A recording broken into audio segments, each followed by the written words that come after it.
Shout out to G-Man Boxing. Where's the piss bottle? It's over there.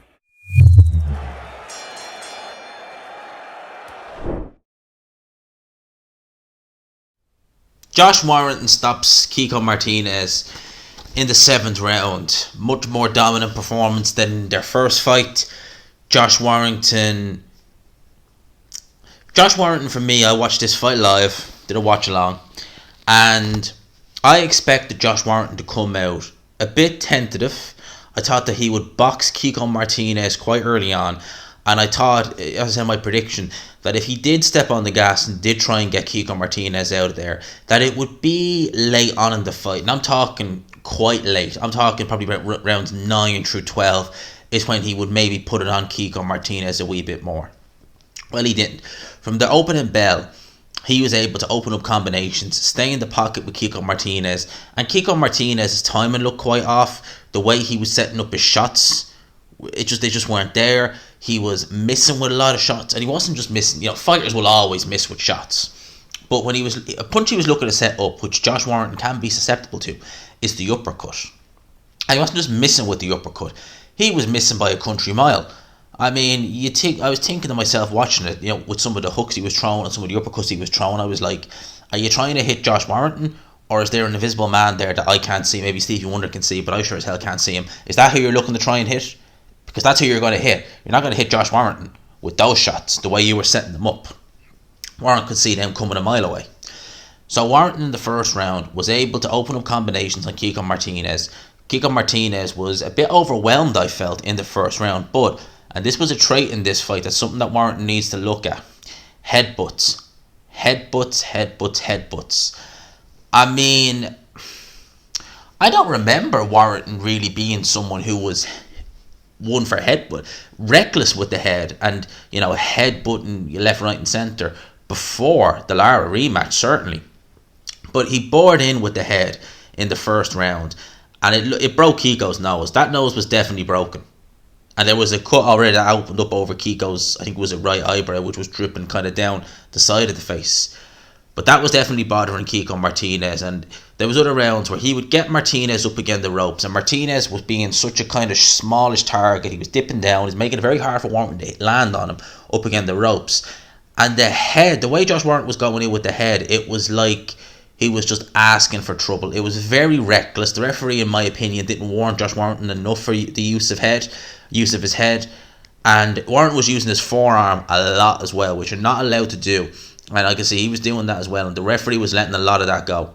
If you look at one of the undercard fights we had earlier, Dalton Smith against Ray Mollett, he was hitting Ray Mollett low, unintentionally. Now it has to be said, it was unintentional, but the referee was onto that like that. Onto it. In this, those shots weren't going low. Forearms, headbutts, and it looked like, I'd say Kiko Martinez is going to have a sore head tomorrow, not just from the shots, but from the actual clashes of heads, because Warrington was like Andre Ward in there in terms of going with the head.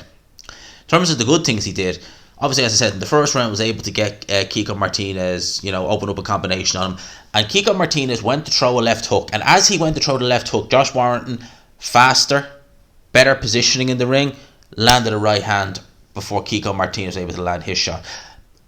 Double the impact, because the fact that Kiko was actually swinging in with his shot at the same time, which increased the impact of the shot that Warrington threw. Kiko went down in the first round, and it did look, bleeding profusely as well, it did look to me as though this fight was done, that Kiko wasn't going to get out of the first round. Now he did, it was a bad first round, and Kiko, I think, at the end of the first round showed his frustration when he hit Warrington after the break, after the bell. It wasn't that it major, like obviously you shouldn't do it, but it wasn't like it was a concussive shot or anything like that. And the referee was quick to warn Kiko about that as well, which was crazy. I think Mark Lyson was the referee. Anyway, we go into the second round, and again, Warrington picked up from where we left off in the first, was opening up loads of combinations on Kiko Martinez. Kiko, to his credit, was doing a good job of actually blocking the shots. Some were getting through, it has to be said. When you throw that many shots, they will get through. But a lot of them were getting blocked. He was doing very good at tucking up well, slipping some of the shots, blocking the shots, doing quite well at that. I was able to evade much of the end of the second round. I think what Kiko was trying to do was he was trying to get in low, get under the jab at Josh Warrington and land his own shots, but his timing was so off. His feet are very slow. Like, that's one thing I noticed earlier about Kiko's feet. His feet just, obviously, they would, he's 36 now, he's had a hard career, they would slow down, but they were it was apparent that like his footwork, his foot speed, and his ability to get in and close the range, get in and get out, it's not there anymore. And Warrington, I think, was wise to a lot of things Kiko was doing. He knew Kiko was looking to set up uppercuts. He was looking to try and get some overhand rights in, and he was either slipping the rights or just completely missing the uppercuts altogether, getting out of the way of them anyway. So he was doing some good work in that regard. Then he just kind of settled into his boxing. Was only ever really looking for openings here and there when he felt he had the opportunity to get Kiko going, as they say, when he could get him up against the ropes, when he could kind of bore in with shots, and when he could kind of bore in with his head as well, it looked like. Went through like the 4th, the 5th, and the 6th. He won them rounds. The 5th round could have given that to Kiko if you were generous, I suppose, but in reality, it probably was a Warrington round. Going to the 7th round, and in the 6th round he opened up a bit on Kiko, but he really opened up on him in the 7th round. The shots weren't all getting through. From the angle you could see the shots were being blocked, a lot of them by Kiko. Some were getting through, to be fair. Referee decided, you're not punching back, you're bleeding profusely, you're 36 years old, you've had enough, let's get you out of here, let's get you into slippers and ship you off the bed. That's basically how it looked like to me. Referee called a halt to the contest in the 7th round. At the end of the day, Kiko was never going to win the fight. I like Kiko Martinez. He's a great guy. He's a great fighter. Tremendous champion. But he was never going to win this fight. He was outmatched. Josh Warrington still has a lot left in the tank. Maybe it's just...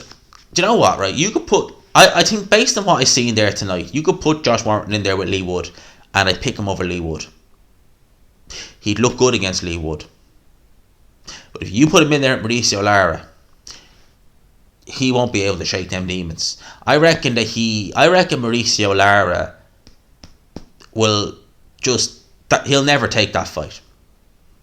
I reckon you could have Warrington give the best performance of his career in his next fight, who it may be, and they put him in with Lara again, he would just regress back down. I think Lara damaged him, but just him, Lara. I reckon if you put him in with Lee Wood, he'd still look quite good. And Warrington did look good in this fight. He looked rejuvenated in parts in this fight. It looked like the old Warrington, pre-Lara. I was worried. I kind of worried if Kiko got close and opened up some shots on him and he felt a bit of power, he'd worry. But he didn't seem to, for me anyway. Maybe in the first few seconds of the first round, there was maybe a little jitter or two. Not from being hurt, but just kind of the memory of, I think, they were Lara. But that kind of faded pretty quick. So Warrington seems to be kind of finding his form again. I said the headbutts were a bit annoying, very reckless, should have got a warning, but he was able to close the show, get rid of Kiko Martinez. He is now world champion again. The title he vacated 2 years ago, he's now won back in a bizarre one. Vacated it, got knocked out, had a rematch, got a draw, fought for the vacant title over the guy he beat a few years ago, and now he's champion again. Makes sense? Of course not. But this is boxing, it never makes sense. So that's my thoughts on this. Let me know your thoughts in the comment section below. Assess Josh Warrington's performance. Let me know what your thoughts are. Let me know your thoughts on the headbutts. Let me know your thoughts on them. Lee Wood, I reckon they'll try and do that fight next. Let me know who you would have in that fight. Leave it in the comment section below. For now, lads and lassies, hope you enjoyed the video. Hope you enjoyed the watch along. I'll talk to you. Peace.